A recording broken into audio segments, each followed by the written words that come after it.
ಕರಸೇವಕನ ಬಂಧನ ಖಂಡಿಸಿ ಬಿಜೆಪಿ ನಡೆಸಿರುವ ಪ್ರತಿಭಟನೆಗೆ ಸಿಎಂ ಸಿದ್ದರಾಮಯ್ಯ ಕೆಂಡ ಕಾರಿದ್ದಾರೆ. ಒಬ್ಬ ಕ್ರಿಮಿನಲ್ ಆರೋಪಿಯನ್ನ ಸಮರ್ಥಿಸುವಂತಹ ದುಸ್ಥಿತಿ ಒಂದು ರಾಷ್ಟ್ರೀಯ ಪಕ್ಷಕ್ಕೆ ಬರಬಾರದಿತ್ತು ಅಂತ ವಾಗ್ದಾಳಿ ನಡೆಸಿದ್ದಾರೆ. ಎಂಥ ಘನಘೋರ ಅಪರಾಧವನ್ನ ಎಸಗಿದಂತಹ ವ್ಯಕ್ತಿ ಕೇಸರಿ ಶಾಲನ್ನ ಹಾಕೊಂಡು ಬಂದ್ಬಿಟ್ರೆ ಸಾಕು, ಬಿಜೆಪಿ ನಾಯಕರು ರಕ್ಷಣೆಗೆ ಧಾವಿಸುತ್ತಾರೆ. ಜೈಲಿನಲ್ಲಿ ಹಿಂದೂಗಳೇ ಹೆಚ್ಚಾಗಿದ್ದಾರೆ, ಅವರ ಪರವಾಗಿ ಹೋರಾಟ ಮಾಡ್ತೀರಾ ಅಂತ ಸವಾಲೆಸೆದಿದ್ದಾರೆ. ಅಲ್ಲದೆ ಈ ಹಿಂದೆ ಬಿಜೆಪಿ ಅವಧಿಯಲ್ಲೇ ಯಡಿಯೂರಪ್ಪ ಅವರನ್ನ ಬಂಧಿಸಿ ಜೈಲಿಗೆ ಅಟ್ಟಲಾಗಿತ್ತು. ಇದು ಆಗಿನ ಸರ್ಕಾರದ ನಡೆ, ಅದು ಹಿಂದೂ ವಿರೋಧಿನ ಅಂತ ಪ್ರಶ್ನೆ ಮಾಡಿದ್ದಾರೆ. ಹಾಗೆ ನೋಡಿದ್ರೆ ಬಿಎಸ್ವೈಗಿಂತ ದೊಡ್ಡ ಹಿಂದೂ ಯಾರಿದ್ದಾರೆ, ಅವರಿಗಿಂತ ದೊಡ್ಡ ರಾಮ ಭಕ್ತ ಯಾರಿದ್ದಾರೆ ಅಂತ ಪ್ರಶ್ನೆ ಮಾಡಿದ್ದಾರೆ. ಇನ್ನು ಹಳೆ ಪ್ರಕರಣಗಳಿಗೆ ಸಂಬಂಧಿಸಿದಂತೆ ಇತ್ತೀಚೆಗೆ ಹುಬ್ಬಳ್ಳಿಯಲ್ಲಿ ಬಂಧಿಸಿದಂತಹ 36 ಆರೋಪಿಗಳ ಪಟ್ಟಿಯನ್ನ ಸಿಎಂ ಬಿಡುಗಡೆ ಮಾಡಿದ್ದಾರೆ. ನಾವು ಯಾರನ್ನು ಟಾರ್ಗೆಟ್ ಮಾಡಿಲ್ಲ ಅಂತ ತೋರಿಸಿದ್ದಾರೆ. ಈ ಮಧ್ಯೆ ಶ್ರೀಕಾಂತ್ ಪೂಜಾರಿ ಬಂಧನವನ್ನ ಗೃಹ ಮಂತ್ರಿಯೂ ಸಮರ್ಥಿಸಿದ್ದಾರೆ. ಹುಬ್ಳಿಲೇ ಎಷ್ಟು ಕೇಸ್ ಹಾಕಿದ್ದಾರೆ, ಬೆಂಗಳೂರಲ್ಲಿ ಎಷ್ಟು ಕೇಸ್ ಹಾಕಿದ್ದಾರೆ, ಪಾಪ ಅಮಾಯಕರಿಗೆಲ್ಲ ಕೇಸ್ ಹಾಕಿದ್ದಾರೆ. ನಾವು ಆ ರೀತಿ ಯಾರಿಗೂ ಇವತ್ತಿಗೂ ಮಾಡೋದಿಲ್ಲ, ಹಿಂದೆನೂ ಮಾಡಿಲ್ಲ, ಮುಂದೆನೂ ಮಾಡೋದಿಲ್ಲ. ದೇಶಕ್ಕೆ ರಾಜ್ಯಕ್ಕೆ ಗೌರವ ಅಗೌರವ ಅಶಾಂತಿ ಉಂಟು ಮಾಡ್ತಾರೆ. ಅದಕ್ಕೆ ಕಾನೂನು ರೀತಿ ಮೊದಲಿಂದ ಕೂಡ ತೆಗೆದುಕೊಳ್ತಾ ಇದ್ದಾರೆ. ಇದು ತಪ್ಪು ಕಲ್ಪನೆ, ತಪ್ಪು ಆಪಾದನೆ. ಹಳೆ ಕೇಸ್ಗಳನ್ನೆಲ್ಲ ತೆಗೆಯುವಾಗ ಇವರದ್ದು ಬಂದಿದೆ. 16 ಕೇಸಸ್ಸು ಇರ್ತಕ್ಕಂಥವನಿಗೆ ಕಾನೂನಿಗೆ ವಿರುದ್ಧವಾಗಿ ನಡ್ಕೊಳ್ತಾನೆ ಅನ್ನೋವನಿಗೆ ಭಾರತೀಯ ಜನತಾ ಪಾರ್ಟಿಯವರು ಇಷ್ಟೊಂದು ಸಹಕಾರ ಮಾಡ್ತಾರೆ ಅಂದರೆ ಅವ್ರಿಗೆ ಏನಾಗಿ ಫೇರ್. ಅವ್ರ ಕಾನೂನಿಗೆ ವಿರುದ್ಧವಾಗಿದೆ, ಅವನ ಮೇಲೆ 16 ಕೇಸ್ ಇದೆ, ಅವನ ಮೇಲೆ ಕ್ರಮ ತಗೋಬೇಕು, ಕಾನೂನು ಪ್ರಕಾರ ತಗೋತೀವಿ. ಏನು ಕತ್ತೆ ಕಾಯ್ತಾ ಇದ್ರ ಎಲ್ಲರೂ ಅಂತ ನಾನು ಕೇಳ್ತಿರೋದು 32 ವರ್ಷದಿಂದಾನೋ 16 ವರ್ಷದಿಂದಾನೋ. ಅಲ್ಲಿವರೆಗೂ ಬಿಟ್ಟಿದ್ಯಾ? ಏನು ಮಣ್ಣು ತಿಂತಿದ್ರ ಎಲ್ಲರೂ ಹಂಗಾರೆ? ಏನು ಮಾಡ್ತಿದ್ರಿ? ಆ 16 ವರ್ಷ 32 ವರ್ಷ ಅವ್ನು ಕಾನೂನು ವಿರೋಧ ಅಂತ ನಿಮ್ಗೆ ಯಾರಿಗೂ ಅನಿಸಿರ್ಲಿಲ್ವಾ? ನೀವುಗಳೇ ಹೋಮ್ ಮಿನಿಸ್ಟರ್ ಆಗಿದ್ರಿ, ಡಾಕ್ಟ್ರೆ ನೀವೇ ಹೋಮ್ ಮಿನಿಸ್ಟರ್ ಆಗಿದ್ರಿ, ಹಿಂದೆನೂ ಸಿದ್ದರಾಮಯ್ಯನವರೇ ಸಿ ಎಮ್ ಆಗಿದ್ರು, ಅಥವಾ ಬಿ ಜೆ ಪಿಯವರೇ ಇದ್ರಿ, ಎಲ್ಲರೂ ಇದ್ರಲ್ಲ, ಏನಕ್ಕೆ ಬಿಟ್ರಿ? ಅದಕ್ಕೆ ನಾನು ಹೇಳಿದ್ದು, ಅರೆಸ್ಟನ್ನು ಮ್ಯಾಂಡೇಟರಿ ಅಂತ ಪರಿಗಣಿಸಿ ಒಬ್ಬ ಇನ್ಸ್ಪೆಕ್ಟರು ಅಥವಾ ಅಲ್ಲಿ ಕಮಿಷನರ್ ಓವರ್ ಎಂತೂಸಿಯಾಸ್ಟಿಕ್ ಆಗಿ ಮಾಡಿಕೊಂಡಿರೋ ಹಣೆ ಬರಹ ಇದು. ಏನು ಅಚೀವ್ ಮಾಡಿದ್ರಿ ಹೇಳ್ರಪ್ಪ ನನಗೆ. ಯಾರು ಒಬ್ಬರು ಅರೆಸ್ಟಲ್ಲಿ ನಿಮಗೆ ಕೇಸನ್ನು ಫರ್ದರ್ ತೊಗೊಂಡು ಹೋಗೋಕ್ಕೆ ಮುಂದಕ್ಕೆ ಏನು ಹೆಲ್ಪ್ ಮಾಡ್ತದೆ ಹೇಳಿ ನನಗೆ? ವೆಪನ್ಸ್ ರಿಕವರಿನಾ ಅಥವಾ ಸಾಕ್ಷ್ಯ ನಾಶ ಆಗ್ಬಿಡ್ತಿತ್ತು ಅಂತಾನೆ? ಏನಾಯಿತು ನಿಮ್ಗೆ ಹೇಳಿ ನನಗೆ. ನನಗೆ ಅದೇ ಅರ್ಥವಾಗ್ತಿಲ್ವಲ್ಲ ಇಲ್ಲಿ. ಈಗ ರಾಜ್ಯ ಸರ್ಕಾರ ಅವ್ರು ಯಾರೋ ಇರುವೆ ಬಿಟ್ಕೊಂಡು ಕಚ್ಚಿಸ್ಕೊಂಡಿದ್ದಕ್ಕೆ ಈಗ ನೀವು ಮುಲಾಮ್ ಹಿಡ್ಕೊಂಡು ಓಡಾಡಬೇಕು ಅದನ್ನು ಸಮಾಧಾನ ಮಾಡೋಕ್ಕೆ. ನಿಮ್ಮ ಕತೆ ಅದು ಬಂದಿದೆ ಈಗ ಸ್ಟೇಟಲ್ಲಿ. ಈಗ ಹುಬ್ಳಿ ಮತ್ತು ಬೆಂಗಳೂರು ಕೇಸಲ್ಲಿ ಅಮಾಯಕರು ಅಂತ ಸರ್ಟಿಫಿಕೇಟ್ ಹೇಳೋದಾದರೆ ಡಿ ಸಿ ಎಮ್ ಅವರು, ಇಲ್ಲಿ ಇವನನ್ನು ಅಪರಾಧಿ ಅಂತ ನೀವೆಂಗೆ ಟ್ರೀಟ್ ಮಾಡಿಬಿಟ್ರಿ? ಅದಕ್ಕೆ ಹೇಳೋದು ನಾನು, C more than all that ನನ್ನ ಲೆಕ್ಕಾಚಾರದಲ್ಲಿ ಇದು ಟೈಮಿಂಗು ಸಿಗಾಕೊಂಡಿರೋದಷ್ಟೇ. ಇದು ನಿಮ್ಮ ಇನ್ಸ್ಪೆಕ್ಟ್ರು, ನಿಮ್ಮ ಕಮಿಷನರ್, ನಾನಿದು ಪರಮೇಶ್ವರ್ ಅವ್ರ ಗಮನಕ್ಕೆ ಬಂದು ಅವನನ್ನು ಅರೆಸ್ಟ್ ಮಾಡಿದ್ದಾರೆ ಅಂತನೋ, ಸಿದ್ದರಾಮಯ್ಯನವ್ರಿಗೆ ಫೋನ್ ಮಾಡಿ ಅರೆಸ್ಟ್ ಮಾಡಲ ಸರ್, ಈಗ ಕೋಳ ಹಾಕ್ಲಾ ಸರ್, ಸರ್ ಈಗ ಕರ್ಕೊಂಡು ಹೋಗ್ಲಾ ಸರ್ ಅಂತ ಕೇಳಿದ್ದಾರೆ ಅಂತನೋ ನಾನು ಹೇಳ್ತಾ ಇಲ್ಲ ಇಲ್ಲಿ. But the way local officers have handled it, the state ಈಗ ಅದಕ್ಕೆ ಬಂದು ಡಿಫೆಂಡ್ ಮಾಡ್ಕೊಂಡು ನಿಂತ್ಕೋಬೇಕು. ಬಿಕಾಸ್ ಪೊಲಿಟಿಕಲಿ ನಿಮಗೆ ಬೇರೆ ದಾರಿ ಇಲ್ಲ ಅಷ್ಟೆ. ಇನ್ನು ಬಿ ಜೆ ಪಿ ಇದು ಅದು ಲೋಕಮಂದಿರ ಕಾರ್ಯಕ್ರಮ ಇದೆಯಲ್ಲ, ರಾಮ ಮಂದಿರ ಕಾರ್ಯಕ್ರಮ, ಅದು ಧಾರ್ಮಿಕ ಅಲ್ಲ, ಅದು ವಿಶ್ವಗುರುವಿನ ವ್ಯಾಖ್ಯಾನ ಅಂತೆ. ಯಾರದ್ದಿದು? ಓ ಇವ್ರದ್ದ ಗಾಳಿಪಟನ ಇದು. ಓಕೆ ಇರಲಿ, ಇನ್ನೇನು ಹೇಳಲಿ. ಮತ್ತೆ ಈಗ ನಿಮ್ಮನ್ನು ಕರೀತಾ ಇದ್ದಾರೆ, ಬರ್ತಾರೋ ಹೋಗ್ತಿರೋ ಬಿಡ್ತಿರೋ, ಅವ್ರ ಕಾರ್ಯಕ್ರಮನೇ ಇರಲಪ್ಪ. ನಿಮ್ಮದು ಖ್ಯಾತಿ ಇದೆಯಲ್ಲ, ಅದರಲ್ಲಿ ನೀವೇ ಬಾಗಿಲು ತೆಗೆದವ್ರಲ್ವೇ? ಅದು ಧಾರ್ಮಿಕ ಕಾರ್ಯಕ್ರಮದ ರೀತಿ ಆಗಿದ್ರೆ ಹೋಗಿರ್ತಿದ್ರಂತೆ ಸರ್. ಹೆಂಗೆ ಆಗಬೇಕಾಗಿತ್ತಂತೆ ಹಂಗಾದ್ರೆ? ಧಾರ್ಮಿಕ ಮುಖಂಡ ಏನು ಧಾರ್ಮಿಕ ಅಂದರೆ ಯಾರ ಕೈಲಿ ಅಲ್ಲಿ ರಾಮ್ಲಲ್ಲಾ ಇನಾಗ್ರೇಷನ್ ಆಗಬೇಕಾಗಿತ್ತು ಹೇಳ್ರಪ್ಪ ಹಂಗಾರೆ? ಅವಾಗ ಹೆಂಗಾಗಬೇಕಿತ್ತದು? ಮೋದಿ ಉದ್ಘಾಟನೆ ಮಾಡಿದ್ರು ಒಂದು ಪ್ರೈಮ್ ಮಿನಿಸ್ಟರ್ ಆಗಿದ್ರೆ ಯಾರು ಮಾಡ್ತಾರೆ ಅದನ್ನ?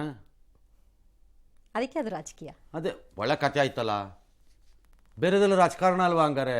ನಾನು ಅವತ್ತಿಂದ ಹೇಳ್ತಾ ಇದ್ದೀನಿ, ರಾಮ ಮಂದಿರ ರಾಜಕಾರಣವನ್ನು ಮೀರಿ ನಡೆದಿದೆ ಅಥವಾ ನಡೆಯಿತು ಅನ್ನೋ ತೀರ್ಮಾನಕ್ಕೆ ಯಾಕೆ ಬಂದಿದ್ದೀರಿ ಎಲ್ಲರೂ? ತಪ್ಪಲ್ವಾ? ಪೊಲಿಟಿಕಲಿ ಈ ದೇಶದ ರಾಜಕೀಯ ಚರಿತ್ರೆಯಲ್ಲಿ it has played A very important role. ಕನಿಷ್ಠ ಜ್ಞಾನ ನಿಮಗಿಲ್ವಾ ಹಂಗಾರೆ ಯಾರಿಗೂ? ಇರಬೇಕು. ಮತ್ತೆ ಬಿ ಜೆ ಪಿಯವರು ಪುಲ್ವಾಮಾ ಘಟನೆ, ಮತ್ತದೇ ಕೊಟ್ರಪ್ಪ ಕೇಸು, ಪುಲ್ವಾಮಾಗೆ ಯಾರು ಒಬ್ರು ಕಂಡಿಡಿದ್ಬಿಟ್ಟು ಹೇಳಿ ಅಂತ ಕಿರಿ. ಸರಿ, ಡಿ ಕೆ ಶಿವಕುಮಾರ್ ಅವರು ಮಾತ್ರ ಅದ್ಯಾವುದೋ ಕಾರ್ಯಕ್ರಮದಲ್ಲಿ ಬಿ ಜೆ ಪಿಯವರು ಹಂಚ್ತಾ ಇರೋ ಮಂತ್ರಾಕ್ಷತೆಯಲ್ಲಿ ಅನ್ನಭಾಗ್ಯದ ಅಕ್ಕಿ ಹುಡುಕಿದಾರಂತೆ. ಹಂಗೆ ಹೇಳಿದಾರಾ? ನೋಡೋಣ ಹಂಗಾರೆ ಯಾರೇನು ಹೇಳಿದ್ದಾರೆ. ಯಾರೇ ಧಾರ್ಮಿಕ ಗುರುಗಳು ಕಾಣ್ತಾ ಇಲ್ಲ, ವಿಶ್ವಗುರು ಕಾಣ್ತಾ ಇದ್ದಾರೆ. ವಿಶ್ವಗುರು ಕಾಣುವಾಗ ಇದು ಕೇವಲ ರಾಜಕೀಯ ಪ್ರೇರಿತ ಕಾರ್ಯಕ್ರಮ ವಿನಃ ಧಾರ್ಮಿಕ ಕಾರ್ಯಕ್ರಮ. ಹೋದ ಪಾರ್ಲಿಮೆಂಟ್ ಚುನಾವಣೆಯಲ್ಲಿ ಪುಲ್ವಾಮಾ ಆಯಿತು, ತದನಂತರ ಬಾಲಾಕೋಟ್ ಇದು ಆಯಿತು. ಅದನ್ನು ಬಳಸಿಕೊಂಡು ಇವತ್ತೊಂದು ವರ್ಷ ಚುನಾವಣೆ ಗೆಲ್ಲುವಂಥದ್ದಾಯಿತು. ಈ ಸಲ ರಾಮ ಮಂದಿರ ಉದ್ಘಾಟನೆ ಮಾಡಿ ರಾಮನ ಹೆಸರು ಮೇಲೆ ಓಟ್ ಕೇಳೋರು ಇವರು. ರಾಜಕೀಯ ನಾವು ಮಾಡಾಕ್ತೇವೆ, ಅವ್ರು ಮಾಡಾಕತ್ತವರು. ಹಸುವಿನ ಅನ್ನಭಾಗ್ಯ ಏನ್ ಬರ್ತಾ ಇದೆ ಅದರಲ್ಲೇ ಮಂತ್ರಾಕ್ಷತೆ ಆಗ್ತಾ ಇದೆ. ದೇವಸ್ಥಾನದ ಮಂತ್ರಾಕ್ಷತೆ ನಿಮ್ಮೆಲ್ಲ ತಲುಪ್ತಾ ಇದೆ. ನಮ್ಮ ಅಕ್ಕಿದೆ ಮಂತ್ರಾಕ್ಷತೆ ಅರ್ಶನ ಹಾಕ್ಬಿಟ್ಟು ಅಕ್ಕಿ ಒಂದ್ ಕಡೆ ನೀವು ರಾಜ್ಯ ಸರ್ಕಾರ ಹೇಳ್ಕೋಬಹುದು ನಮ್ಮ ಅಕ್ಕಿ ಇದೆ, ಟೆಕ್ನಿಕಲಿ ನಿಮ್ಮ ಅಕ್ಕಿ ಅಲ್ಲ ಸರ್ ಅದು. ಐ ಆಮ್ ಸಾರಿ, ನನಗಿರೋ ಮಾಹಿತಿ ನಾನು ಹೇಳ್ತೀನಿ. ಈಗ ನೀವು ಕೊಡ್ತಿರೋ ಅಕ್ಕಿ ಇದೆಯಲ್ಲ ಸರ್ DCM ಸಾಹೇಬ್ರೆ, ನೀವು 5 kg ಆ್ಯಡ್ ಆನ್ ಮಾಡಿ ಕೊಡ್ತೀನಿ ಅಂತಿರೋ ಅಕ್ಕಿನ ನೀವು ಕೊಟ್ಟಿಲ್ಲ, ನೀವು ಕಾಸು ಕೊಡ್ತಾ ಇರೋದು ಅದಕ್ಕೆ. ಈಗ ಟೆಕ್ನಿಕಲಿ ಆ ಅಕ್ಕಿ ಬರ್ತಿರೋದು ಕೇಂದ್ರ ಸರ್ಕಾರದಿಂದ ಹಂಗಾರೆ ಅಲ್ವಾ, ಕೇಂದ್ರ ಸರ್ಕಾರ ಕೊಡ್ತಿದೆ, ರಾಜ್ಯದ ಮೂಲಕ ಹೋಗ್ತಿದೆ ಅಷ್ಟೇ. ಹಾಗಾಗಿ ಅದು ಅನ್ನಭಾಗ್ಯದ ಅಕ್ಕಿ ಅಲ್ಲ, ಅನ್ನಭಾಗ್ಯದ್ದು ಅನ್ನಭಾಗ್ಯಲಕ್ಷ್ಮಿ, ಅದು ಹೌದು, ದುಡ್ಡಿನ ರೂಪದಲ್ಲಿ ಕೊಡ್ತಿರೋದು. ಹಾಗಾಗಿ ಕೇಂದ್ರದವರಿಗೆ ಹೇಳ್ಕೋಬಹುದು ನಮ್ದೇ ಅಕ್ಕಿ ನಮ್ದೇ ಮಂತ್ರಾಕ್ಷತೆ. ಹೌದು, ಇವ್ರು ಹೇಳೋದನ್ನ ರಿವರ್ಸ್ ಮಾಡೋದು. Technically you are wrong, even practically ನೀವು ರಾಂಗ್. ಯಾಕಂದರೆ ಅಕ್ಕಿ ನಿಮ್ದಲ್ಲ, ಅಕ್ಕಿ ಈಗ ಅದು ಕೇಂದ್ರ ಸರ್ಕಾರದ ಅಕ್ಕಿ ಹಂಗಾರೆ. It is not fair. ಅಲ್ಲಿ ಗುರುಗಳು ಯಾರು ಕಾಣಿಸ್ತಿಲ್ಲ ಅಂತ BK ಹರಿಪ್ರಸಾದ್ ಹೇಳ್ತಾ ಇದ್ರು. ಎಷ್ಟು ಗುರುಗಳು ಬೇಕೋ ಜಾಸ್ತಿ ಆಗಿದಾರಲ್ಲಿ ಈಗ ಸಾಧು ಸಂತರು ಅಂತ ಭಾಳ ಜನ ಹೇಳ್ತಿದ್ದಾರೆ.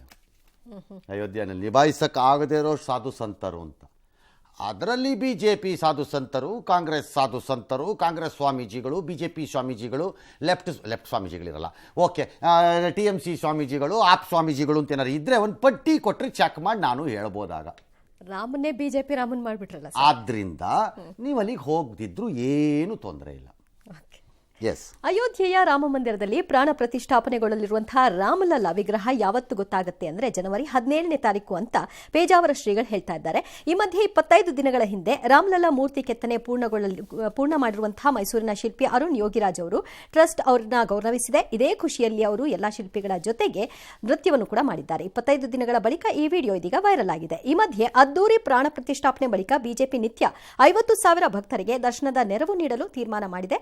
ಪ್ರತಿಯೊಬ್ಬ ಭಕ್ತರನ್ನ ರಾಮ ಮಂದಿರಕ್ಕೆ ಸಂಪರ್ಕಿಸುವ ಕೆಲಸ ಮಾಡಬೇಕು ಅಂತ ಕಾರ್ಯಕರ್ತರಿಗೆ JP ನಡ್ಡಾ ಕರೆ ಕೊಟ್ಟಿದ್ದಾರೆ. ಇನ್ನು ಅತ್ತ ಬಿಜೆಪಿ ಹಿಂದುತ್ವವಾದಿಗಳು ಮತ್ತು ಹಿಂದೂ ದೇಶ ಬೇಡಿಕೆಯನ್ನು ವಿರೋಧಿಸುವ ಬರದಲ್ಲಿ CM ಪುತ್ರ ಯತೀಂದ್ರ ಅವರು ಬಿಜೆಪಿ ಅಂಗ ಸಂಘಟನೆಗಳು ಹಿಂದೂ ದೇಶ ಮಾಡಕ್ಕೆ ಹೊರಟಿದ್ದಾರೆ. ಇದಕ್ಕೆ ಅವಕಾಶ ಕೊಟ್ಟರೆ ನಮ್ಮ ದೇಶ ಪಾಕಿಸ್ತಾನ ಅಫ್ಘಾನಿಸ್ತಾನ ಆಗತ್ತೆ. ಹೌದಾ? ಏನಪ್ಪ ಇದ್ದಕ್ಕಿದ್ದಂತೆ ಆಕ್ಟಿವ್ ಆಗ್ಬಿಟ್ರಿ ನೀವು. ದೇಶ ಜಾತ್ಯತೀತ ತತ್ವ ಬಿಟ್ಟು ಧರ್ಮದ ಹಿಂದೆ ಹೋದ್ರೆ ಅಭಿವೃದ್ಧಿ ಕಾಣಲ್ಲ ಅಂತೇಳಿ. ಯಾಕೆ ಕಾಣಬಾರ್ದು? ಸೌದಿ ಅರೇಬಿಯಾ ಧರ್ಮದ ಆಧಾರದ ಮೇಲೆ ಹೋಗಿದೆಯಪ್ಪ, ದುಬೈ ಹೋಗಿದೆಯಪ್ಪ, ಅವರೇನು ಪಾಪರ್ ಚಿಟ್ಟಿಗಳಾಗ್ಬಿಟ್ಟು ಪರದೇಶಿಗಳಾಗಿದ್ದಾರೆ ಹಂಗಾರೆ? ಏನಿಲ್ವಲ್ಲ, ಪಾಪರ್ಗಳಾಗಿರೋರ್ನ ಮಾತ್ರ ಯಾಕೆ ತೋರಿಸ್ತೀರಿ? ಆ BJP ಅವ್ರು ಮಾತೆತ್ತರು ಪಾಕಿಸ್ತಾನ ಅಂತಿದ್ರು, ನಿಮಗೂ ಅದೇ ಬಂದ್ಬಿಡ್ತಾ? ನಿಮಗೂ ಇಷ್ಟ ಇಲ್ವಾ ಪಾಕಿಸ್ತಾನ? ಯಾರಿಗೂ ಬೇಡವಾಗಿದೆ. ಯಾರಿಗೂ ಬೇಡ ಹಂಗಾರೆ? ಕಾಂಗ್ರೆಸ್ನವ್ರಿಗೂ ಬೇಡ ಆಗೋಯ್ತು, BJPವ್ರಿಗೂ ಬೇಡ, ಯಾರಿಗೂ ಬೇಡ ಆಗೋಯ್ತು. ಅವ್ರ ಪರಿಸ್ಥಿತಿ ಏನ್ರಿ? ಇನ್ನು ಮೇಲ್ಗದ್ದವರೇ ಸಮಾಜವನ್ನು ಆಳ್ತಾ ಇದ್ದಾರೆ. ಧರ್ಮದಿಂದ ಹಿಂದುಳಿದವ್ರ ಮೇಲೇಳಕ್ಕೆ ಹಿಂದುಳಿದವ್ರ ಮೇಲೇಳಕ್ಕೆ ಆಗ್ತಾ ಇಲ್ಲ. ನ್ಯಾಯಾಂಗದಲ್ಲಿ ಹಿಂದುಳಿದವರು ಅಲ್ಪಸಂಖ್ಯಾತ ನ್ಯಾಯಮೂರ್ತಿಗಳ ಸಂಖ್ಯೆ ಎಷ್ಟು? ಡಾಟಾ ಬೇಕಾದ್ರೆ ಕೊಡಿಸ್ಬೋದು, ಇದೇನು ಕೊಡ್ಸೋಕ್ಕಾಗದೇ ಇರೋ ಡಾಟಾ ಅಲ್ಲ. ಮತ್ತು ನನಗೆ ಕರ್ನಾಟಕ ರಾಜ್ಯದಲ್ಲಿ ಮುಂದುವರಿದ ರಾಜ್ಯದ ಇದು ಕಾಸ್ಟ್ಗಳದ್ದು ನನಗೊಂದು ದೊಡ್ಡ ಗೋಜಿಲಿದೆ. ನಮ್ಮ ರಾಜ್ಯದಲ್ಲಿ ಮುಂದುವರಿದ ಜಾತಿಗಳು ಯಾವುದು ಮುಂದುವರಿದ ಜಾತಿ? ಲಿಂಗಾಯತ್ರ ಇಲ್ಲ. ಸರ್ಕಾರಿ ದಾಖಲೆಗಳ ಪ್ರಕಾರ ಅವ್ರು ಹಿಂದುಳಿದಿರೋದಲ್ವಾ ಕ್ಯಾಟಗರಿನಲ್ಲಿ. ಅವರು ಯಾವುದೋ ಬ್ಯಾಕ್ವರ್ಡ್ ಕ್ಲಾಸ್ ಇದ್ರಲ್ಲಿ ಒಂದು ರಿಸರ್ವೇಷನಲ್ಲಿ ಬರ್ತಾರಲ್ವಾ. ಇನ್ನು ಒಕ್ಕಲಿಗರು ಅವರು ಇದ್ದಾರಲ್ಲ. ಯಾರು ಹಿಂದುಳಿದವರು ಯಾರು ರಾಜ್ಯದಲ್ಲಿ? ಈಗ ಸರ್ಕಾರದ ದಾಖಲೆ ಪ್ರಕಾರ ಹಿಂದುಳಿದವರು ಹಿಂದುಳಿದವರಾಗೇ ಇದ್ದಾರೆ. ಅದು ಪರಿಶಿಷ್ಟರಲ್ಲೂ ಇದ್ದಾರೆ, ಬ್ರಾಹ್ಮಣರಲ್ಲೂ ಇದ್ದಾರೆ, ಒಕ್ಕಲಿಗರಲ್ಲೂ ಇದ್ದಾರೆ, ಕುರುಬರಲ್ಲೂ ಇದ್ದಾರೆ. ಅವರು ಅಲ್ಲೇ ಇದ್ದಾರೆ. ಅವರಿಗೆ ಕೊಟ್ಟಿರುವಂತಹ ಸವಲತ್ತುಗಳು, ಟೇಕ್ ಫಾರ್ ಎಕ್ಸಾಂಪಲ್ ಪರಿಶಿಷ್ಟ ಜಾತಿ, ಇದು ಅದರ ಲಾಭವನ್ನು ಪಡ್ಕೊಂಡವ್ರು ಪಡ್ಕೋತಾನೆ ಇದ್ದಾರೆ. ಪಡ್ಕೊಳ್ಳೋಕ್ಕಾಗದೇ ಇದ್ದವ್ರು ಇವತ್ತು ಫೀಸ್ ಕಟ್ಟಕ್ಕಾಗದೆ ಗೋಳಾಡ್ತಾ ಇದ್ದಾರೆ. You want examples? Come to me, ನಾ ಕೊಡ್ತೀನಿ ಆ ಎಕ್ಸಾಂಪಲ್ಸ್ ಅಂತ. ಬೇಕಾದ್ರೆ ಶೆಡ್ಯೂಲ್ ಕಾಸ್ಟ್ ಶೆಡ್ಯೂಲ್ ಟ್ರೈಬ್ ಸ್ಕೀಮ್ಗಳನ್ನು 60 ವರ್ಷದಿಂದ ಮಾತಾಡ್ತಾ ಇದ್ದೀರಿ, ಇವತ್ತಿಗೂ ಗೋಳಾಡ್ತಲಿದ್ದಾರೆ ಅವರೆಲ್ಲ. ಅದು ಅನ್ಯಾಯ ನನ್ನ ಪ್ರಕಾರ. ತಲುಪಬೇಕಾದ ಬರೀ ಇದನ್ನೇ ಹೇಳ್ಕೊಂಡು ಹೋಗ್ತಾ ಇರಬೇಡಿ. ನೀವು ಕೊಟ್ಟಿರೋ ಸ್ಕೀಮ್ಗಳು ಯಾರಿಗೆ ತಲುಪಿದೆ ಹೇಳಿ, ಯಾರು ಒಬ್ಬರು ಬಂದು ನನಗೆ ತೋರಿಸ್ಲೇನು. ನಿಮಗೆ ಬೇಕು ಅಂದರೆ ನನ್ನ ಹತ್ರಕ್ಕೆ ಬನ್ನಿ, ನಾನು ಕೊಡ್ತೀನಿ ಕೇಸ್ಗಳು, ನಾ ಕೊಡ್ತೀನಿ, ನನಗೆ ಯಾವ ಬೇಜಾರೂ ಇಲ್ಲ, ನಾವು ಕೊಡ್ತೀವಿ.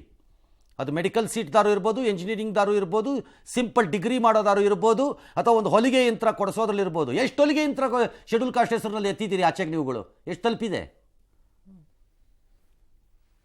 This is the way we have done reservation. ತಗೊಂಡವ್ರು ತಗೋತಾನೆ ಇರೋದು, ಎಂಜಾಯ್ ಮಾಡ್ತಾನೆ ಇರೋದು, ಅಲ್ಲಿ ಸಾಯೋನು ಸಾಯ್ತಾನೆ ಇರೋದಲ್ಲಿ.